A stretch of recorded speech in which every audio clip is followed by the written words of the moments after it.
전쟁 시작 한 달 만에 트럼프 대통령은 이란과의 협상이 극도로 잘 되고 있고 꽤 일찍 합의할 거라고 말했습니다. 이란이 대형 유조선 20척의 호르무즈 해협 통과도 허용했다고 밝혔는데요. 평화를 가져오는 자는 복을 받는다는 성경 구절과 그 사람이 바로 트럼프라고 적은 한 목사님의 편지를 공개했습니다. 이번에 받은 것도 아니고 작년에 받은 편지를 왜 꺼내 들었는지 속내가 궁금하죠. 트럼프가 이렇게 평화를 외치는 동안 미국 지상군 수천 명은 중동에 속속 도착하고 있습니다. 관련 영상 보고 대담 시작합니다. 미 중부사령부는 해군과 해병대 3,500여 명이 이미 중동에 추가 배치됐다고 밝혔습니다. 호르무즈 해협의 7개 섬이 공략 대상이 될 수 있다고 라라크 섬의 미사일이 위협적이라는 지적이 나옵니다. 미군이 지상에 도착하면 불태우겠다며 기다리고 있다고 밝혔습니다. و فرماندهان و سربازان آمریکایی خوراک خوبی برای کوسه‌های خلیج فارس خواهند شد. 이란과의 협상이 잘 되고 있다며 곧 합의할 것이라고 자신했습니다. I think we'll make a deal with them, pretty sure. Whether it's possible, we won't.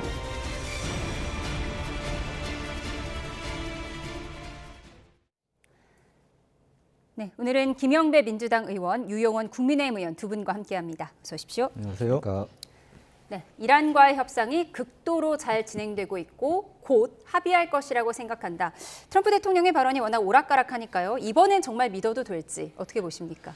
지금 막판에 와 있는 거는 분명한 것 같거든요. 중요한 기로에 서 있는 것 같은데요. 그래서 아마 트럼프 대통령도 지금 이제 극도로 잘 진행된다 이렇게 네. 아주 그 화려한 수사를 이렇게 쓰고 있는데 그만큼 중요한 기로가 아닌가 싶고요. 특히 이제 트럼프 대통령이 20척을 이란에서 통행을 허용하기로 했다 이렇게 이야기를 하고 하는 걸 보면 예. 협상 분위기를 잡으려고 지금 하는 그런 언사가 아닌가 그렇게 판단이 됩니다. 다만 이제 후티 반군이 지금 반격을 일부 시작을 한 걸 보면은 이란도 기선을 잡기 위해서 마지막까지 안간힘을 쓰고 있는 그런 모습이기 때문에 요 며칠 며칠이 굉장히 중요한 고비가 되지 않을까 그렇게 예. 전망이 되네요. 대형 유조선 20척을 호르무즈 해협 통과하는 걸 허락받았다라는 게 트럼프 주장이고 실제로 네. 파키스탄 선박들이 지나고 있다고 하는데 네. 파키스탄 선박은 원래 지나가지 않았습니까? 그렇습니다. 그래서 트럼프 대통령의 이런 발언은 딱 내자성어로 좀 표현하고 싶은데요. 아전인수격 말씀이다. 예, 그렇게 좀 말씀을 드리고 싶고요. 트럼프 대통령이 이제 그야말로 전쟁과 평화 사이를 계속 네. 왔다 갔다 하고 계신데 지금 그 아까 말씀하신 그 말도 사실은 100%다 그런 점에서 믿기는 어렵다 이제 그런 생각이 듭니다. 물론 미국이나 이란이나 다 이제 전쟁 피로도가 높아 있는 상태고 특히 트럼프 대통령 입장에서는 이제 빨리 끝내고 싶어 하죠. 그런데 문제는 양쪽에서 이제 협상을 하는데 그 협상이 어느 정도 타협점이 생겨야 종전이 될 거 아닙니까? 네. 근데 지금 너무 양쪽 입장 차이가 크기 때문에 그런 점에서 가까운 시일 내에 끝나기 쉽지 않은 점이 있고 20척의 경우도 아까 네. 말씀 파키스탄 같은 경우 원래 그 이란하고 가까운 그러니까 이란하고 미국 사이 중재를 지금 하고 있는 거 아니겠습니까? 이란 기준 이른바 이란 기준으로 적대국이면 파키스탄이 그 중간에서 협상 그 중재 역할을 할 수 있겠습니까? 이제 그런 점에서 보면 트럼프 대통령이 얘기한 것도 본인 입장에서 좀 유리하게 이렇게 해석을 해서 말씀하신 것이 아닌가 판단이 네. 됩니다. 그러니까 파키스탄 선박 지나가게 한 건 트럼프의 성과라고 보기 어렵고 사실 우리 입장에서는 우리 선박들이 통과돼야 하는 거잖아요. 그러니까 이제 트럼프 대통령이 지금 성과를 자랑을 해야 되는 상황이잖아요. 특히 미국 내 여론이 지금 급격하게 사실은 악화되고 있기 때문에 더 지금 문제가 되고 앤디 킴 의원을 비롯해서 미국 내 이제 민주당 의원들 특히 이제 만약에 지상전을 일부라도 개시를 하게 될 경우는 전쟁 수권법상 대통령이 직접 할 수 있는 건 60일밖에 없거든요. 넘어가면은 의회 동의를 받아야 돼요. 상원의 동의를 받아야 되기 때문에 그런데 이제 상원에서 이제 반대 목소리가 직접적으로 분출하고 있단 말이죠. 네. 그러니까 트럼프 대통령 입장에서는 성과가 있다 이렇게 지금 주장을 해야 되는 상황이고 그러다 보니까 지금 저렇게 약간 혼란스러운 정보가 막 이렇게 왔다 갔다 하는 거 아닌가 싶어요. 예, 이렇게 트럼프의 아전 인수가 강제 종전으로 가는 것 아니냐 이런 분석도 나오는데 이런 분위기 속에서 No Kings, 왕은 없다는 이름으로 열린 반 트럼프 시위가 주말 사이 미국 전역에서 열렸습니다. 주최 측은 900만 명 가까이 참가해서 역대 최대 규모를 기록했다고 밝혔는데 이 와중에 트럼프 대통령이 개신교 목사에게 받은 평화의 편지를 공개했습니다. 어떤 내용인지 화면으로 보시죠.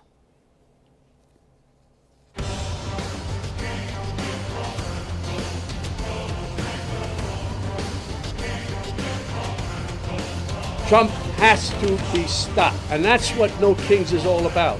Because he can't 트럼프 대통령은 평화를 가져오는 자는 복을 받는다고 적어보낸 친트럼프 성향 목사의 편지를 Un Dio che rifiuta la guerra, che nessuno può usare per giustificare la guerra, che non ascolta la preghiera di chi fa la guerra e la rigetta dicendo 헤그세스 장관이 기도문을 낭독한 것. 이 모든 총알이 적들에게 명중하게 해달라. Blessed be the Lord, my rock, who trains my hands for war and my fingers for battle.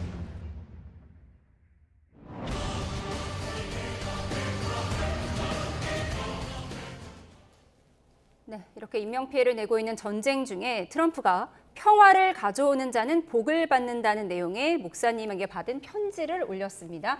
그러면서 그 평화를 가져오는 자가 트럼프 본인이라는 의미예요. 네, 아까 그 노킹 시위 보니까 제가 좋아하는 로버트 드니로도 나오셔가지고 열변을 토하시는 모습을 보니까 참 여러 생각이 드는데 아무튼 미국 내 트럼프에 대한 반대 여론이 그만큼 커지고 있다는 거죠. 우리 여론조사도 36%로 지지율이 최저를 기록했다고 하고 이 편지가 보면 이 목사님 편지가 작년 10월에 보낸 거더라고요.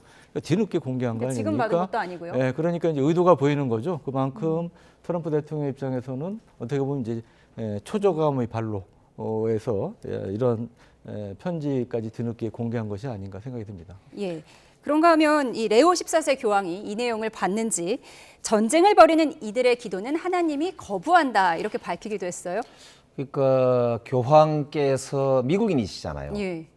그러니까 이제 미국인 교황이 저렇게 트럼프 대통령이 평화를 가져오는 자가 아니고 전쟁을 일으키는 자 아니냐라고 하는 말씀을 하실 정도면 사실은 세계 평화 애호 인류의 걱정이 크다는 걸 이제 표현하고 계신 건데요. 지금 기독교 사순절이잖아요. 거의 이제 지금 다 됐는데 거기에 맞춰가지고 지금 빌리 그레이엄 목사의 아들인 프랭클린 그레이엄 목사의 편지거든요. 이게 한국에도 그때 빌리 그레이엄 목사가 트럼프 대통령이 워낙 가깝기 때문에 이렇게 역할을 하신 분인데 마태복음을 인용하면서 마태복음 그 뒤에다가 이게 이제 평화를 가져오는 자가 바로 트럼프 대통령이다라고 이제 써놨단 말이에요. 그러니까 그만큼 트럼프 대통령이 지금 이번 이란 전쟁의 일종의 안정화, 평화 이게 본인한테 굉장히 중요한 지금 길목에 있다는 걸 다시 이제 확인하는 거거든요. 그래서 중간 선거에서 이기려면 이 중동 전쟁에서 트럼프가 성과를 반드시 내야 된다.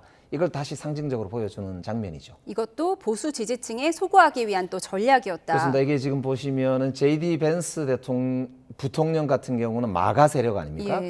그 다음에 루비오는 쿠바 출신으로 네오콘이거든요. 전통 이제 공화당이란 말이에요.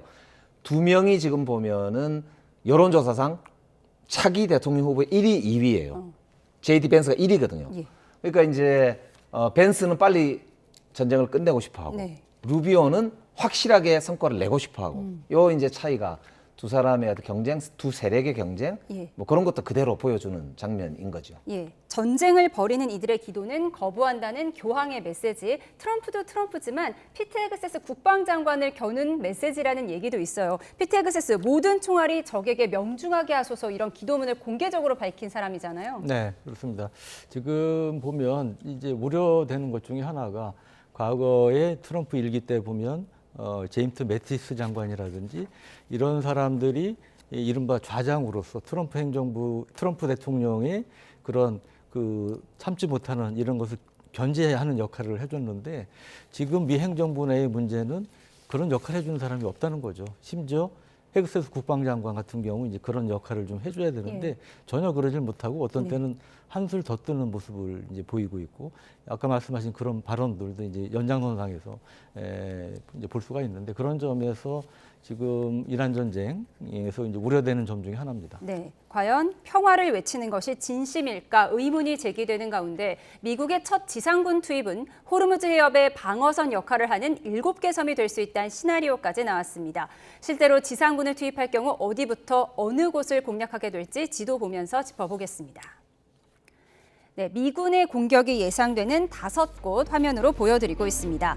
먼저 석유 수출의 허브 하르그섬 이미 많은 분들이 알고 계시죠. 어제 트럼프 대통령은 언론과의 인터뷰에서 내가 원하는 건 석유이고 하르그섬 점령은 매우 쉽게 할 수 있다고 언급했습니다. 하지만 석유 인프라를 공략하는 건 현실적으로 쉽지 않은 데다 호르무즈 해협을 따라 구축된 이란의 방어선이 관건입니다.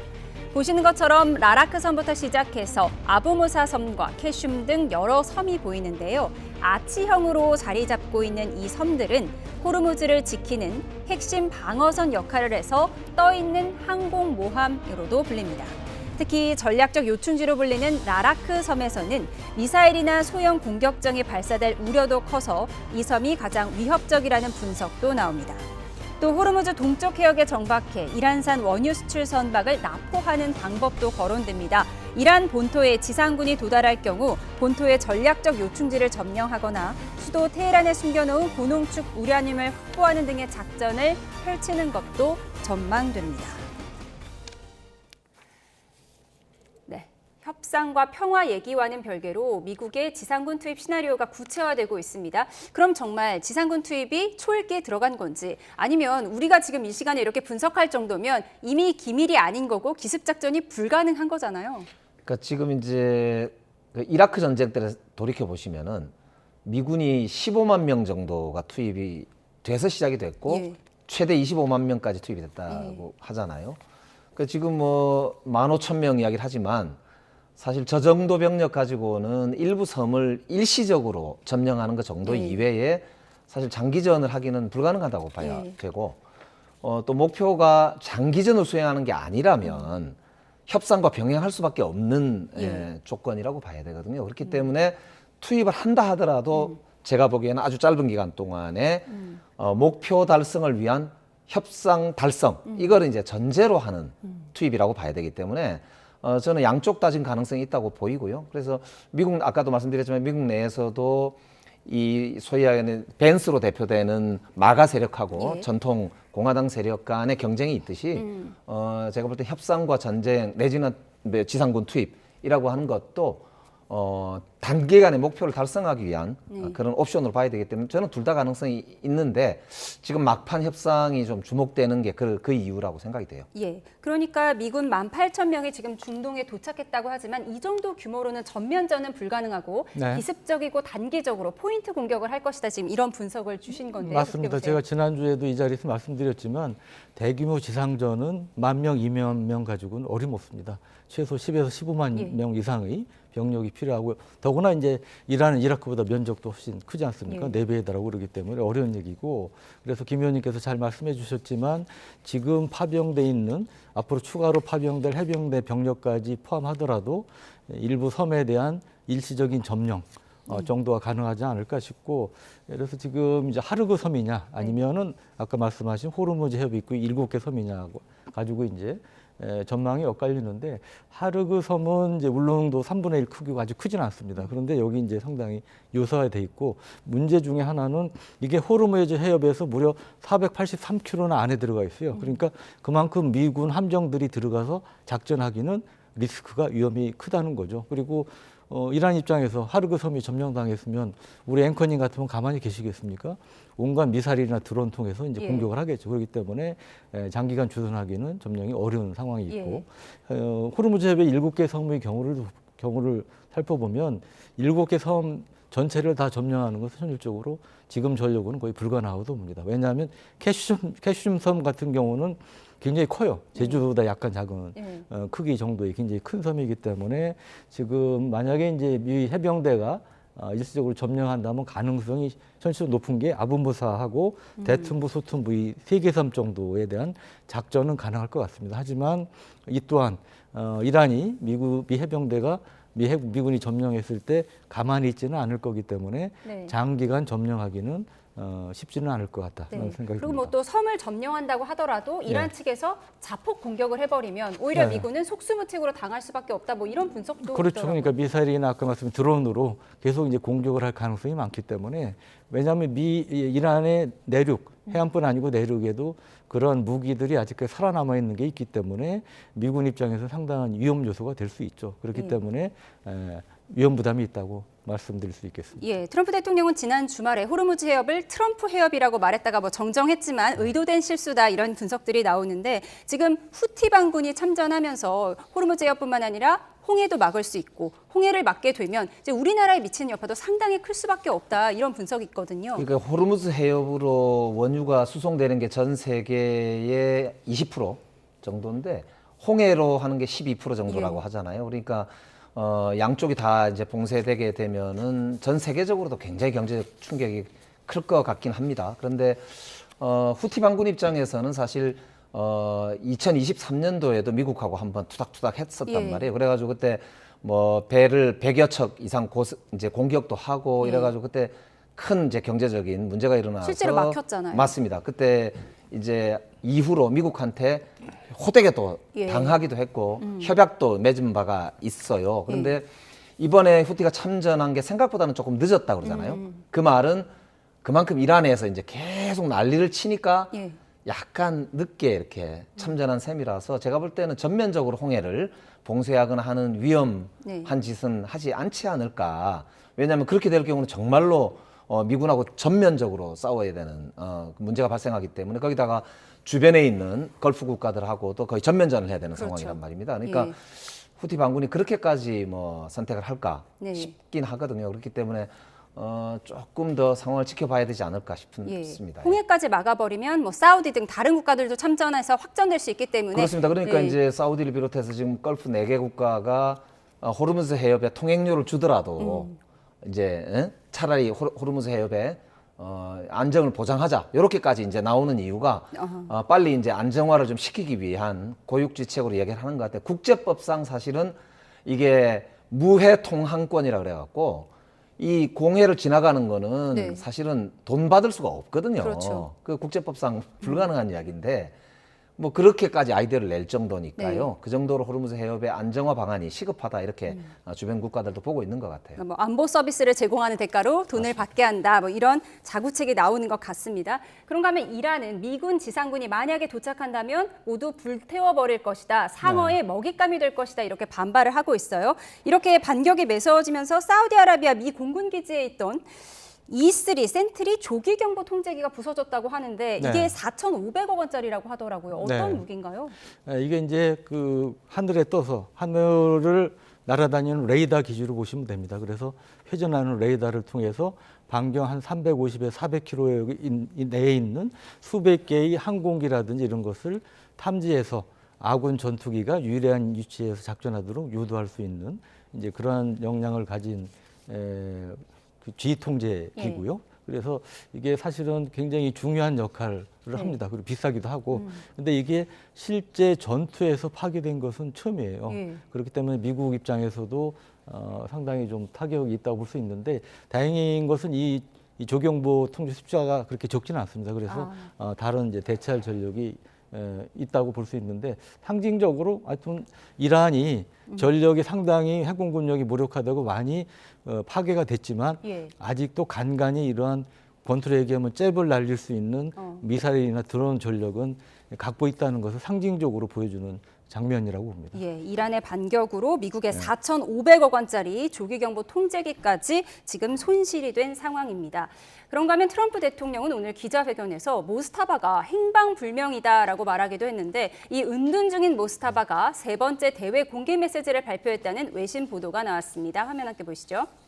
네, 이란의 ISNA 통신 등이 보도했다고 외신들이 전했는데요. 하메네이 최고 지도자가 이란에 대한 침략에 단호히 반대하고 우리나라를 지지해준 이라크 최고 종교 지도자와 이라크 국민에게 감사를 표했다고 전했다는 겁니다. 이 보도가 맞다면 이후 페르시아세인 노르즈에 의한 메시지 또 취임 일성 이후 3번째 모스타바 메시지가 됩니다. 다만 아시는 것처럼 3번 모두 영상이나 음성은 포함되지 않았습니다. 네, 외신 보도 내용인데 모스타바가 3번째 메시지를 냈고 이라크에 감사한다 이런 내용이었다고 해요.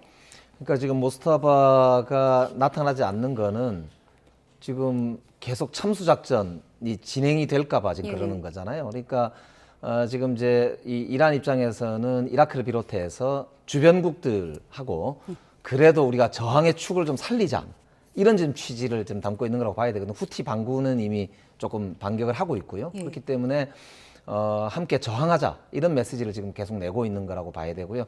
저거 자체가 그러니까 마지막 심리전이 치열하게 전개된다. 이제 그런 모습으로 봐야 될 것 같습니다. 예, 모스타바는 어떤 모습으로 어디에 있을까 아직도 알 수 없는 상황입니다. 그런가 하면 최근 백악관 공식 SNS에 의도를 알 수 없는 수수께끼 같은 영상들이 잇따라 올라왔는데 어떤 의도가 있는 걸까요? 화면 함께 보시죠. 네, 지난주 백악관 SNS 계정에 올라온 7초짜리 영상입니다. 찌지직거리는 화면 위로 기괴한 음성이 흘러나와서 의문이 증폭됐는데요. 아무런 설명 없이 입술에 손가락을 댄 이모티콘만 덩그러니 남겼습니다. 그런데 이 영상을 거꾸로 재생해봤더니 숨겨진 메시지가 나왔습니다. 들어보시죠.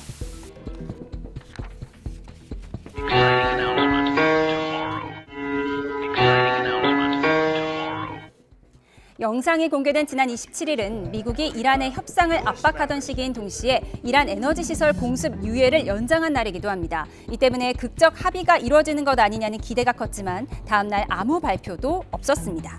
또 앞서 곧 론칭되냐 조만간 공개될 것이라고는 대화 녹음만 담긴 영상도 올라왔었죠. 알고 보니 이거 모두가 백악관 공식 애플리케이션 출시를 예고하는 홍보물이었던 걸로 알려졌습니다. 사실이라면 백악관이 중동 전쟁으로 고조된 일촉즉발의 긴장감을 애플리케이션 홍보에 이용한 셈이 된 겁니다.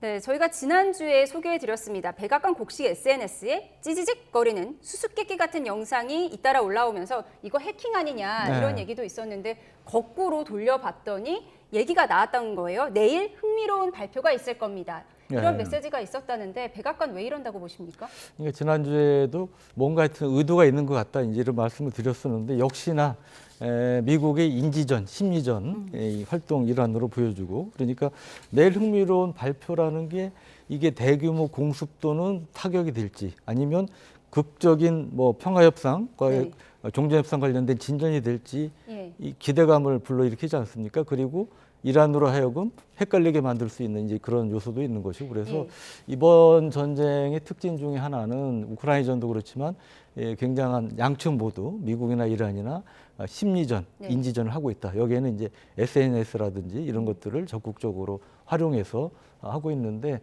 이런 것들 또한 우리한테도 새로운 전쟁 양상으로 교훈을 주고 있다고 판단이 됩니다. 예, 영상에서 론칭하는 거 맞죠? 그래서 그 론칭이 우리가 미사일 발사인 줄 알았더니 애플리케이션 론칭이었다. 지금 이런 얘기가 나오고 있는 겁니다.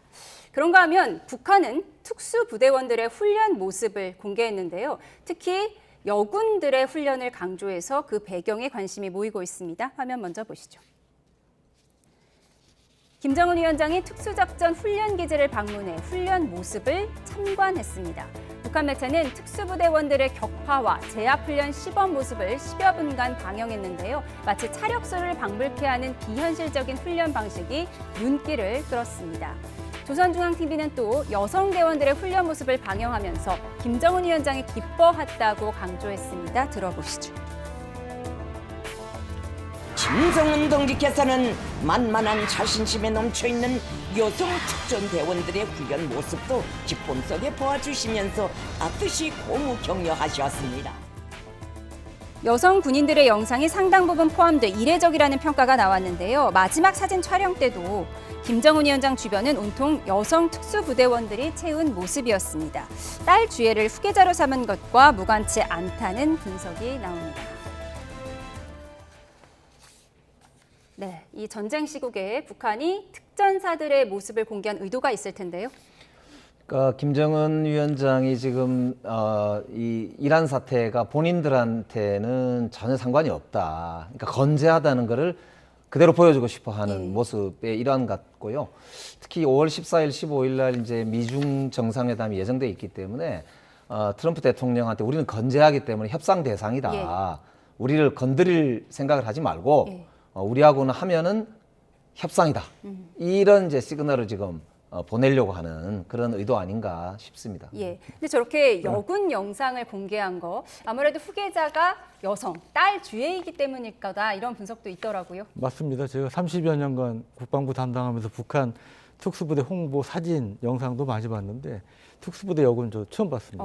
예. 뭐 그만큼 이 김주애를 후계자로 삼으면서 김정은이 보니까 갑자기 페미니스트가 된 것 같아요. 여성 관련 활동, 모임도 많이 가고 행사도 많이 하는데 그 일환으로 보입니다. 네, 특전사들의 모습을 공개한 북한 김정은 위원장 어떤 의도일지 한번 두 분과 분석해 봤습니다. 지금까지 김영배 민주당 의원, 유영원 국민의힘 의원과 함께했습니다. 고맙습니다. 감사합니다.